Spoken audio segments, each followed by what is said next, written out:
অ্যালানিল suspension 30 milligram বা 5 মিলি। 50 ml বোতলের দাম মাত্র 55 টাকা। এই ঔষধটির প্রস্তুতকারক প্রতিষ্ঠান একমি ল্যাবরেটরিজ লিমিটেড। অ্যালানিল 12 বছর বা তার বেশি বয়সী প্রাপ্তবয়স্ক এবং শিশুদের মধ্যে মৌসুমি এবং পেরিনিয়াল অ্যালার্জিক সমস্যাগুলোর সমাধান হিসেবে ব্যবহার করা হয়। এই ওষুধটি সাধারণত হাঁচি, চুলকানি, চোখ লাল হওয়া, চুলকানি, নাক, তালু, গলা, রাইনোরিয়া এই ধরনের সমস্যায় ব্যবহার করা হয়ে থাকে। এছাড়াও বিভিন্ন প্রকার ছত্রাকের আক্রমণে যে অ্যালার্জি বা চুলকানিগুলো হয়ে থাকে সেগুলোর ঔষধ হিসেবেও এটাকে ব্যবহার করা হয়।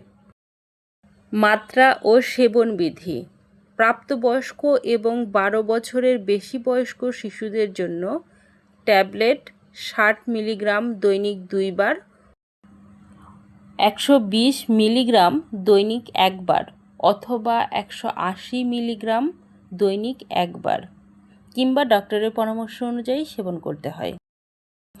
6 থেকে 11 বছর বয়সী শিশুদের জন্য ট্যাবলেট 30 মিলিগ্রাম দৈনিক 2 বার অথবা 60 মিলিগ্রাম দৈনিক 1 বার।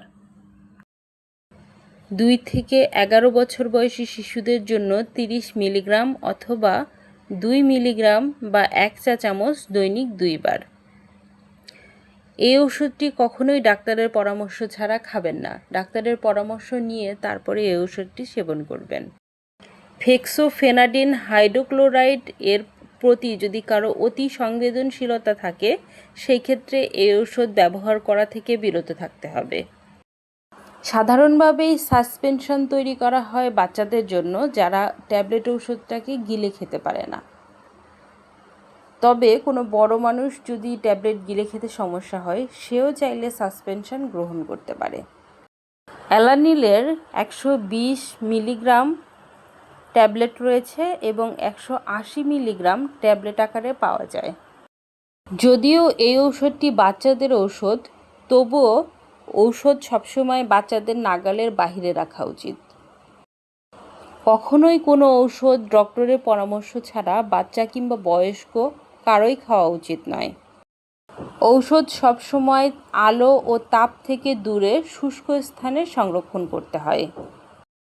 ধন্যবাদ ভিডিওটি কষ্ট করে দেখার জন্য। যদি ভিডিও সংক্রান্ত কোনো মতামত থাকে আমাদের সাথে শেয়ার করতে পারেন। আর এই ভিডিওটি এমন কারো কাছে শেয়ার করুন যেই ভিডিওটি দেখে উপকৃত হবে। সে আপনার বন্ধু কিংবা পরিবারের কেউ হতে পারে। আপনি যদি আমার এই চ্যানেলে নতুন হয়ে থাকেন চাইলেই আমার চ্যানেলটিকে সাবস্ক্রাইব করে পাশে থাকা বেল বাটনটি দাবিয়ে রাখতে পারেন। তাহলে এরকম তথ্যবহুল ভিডিওর নোটিফিকেশান চলে যাবে আপনার কাছে। আর যারা আগেই আমার চ্যানেলটিকে সাবস্ক্রাইব করেছেন তাদেরকেও অসংখ্য ধন্যবাদ।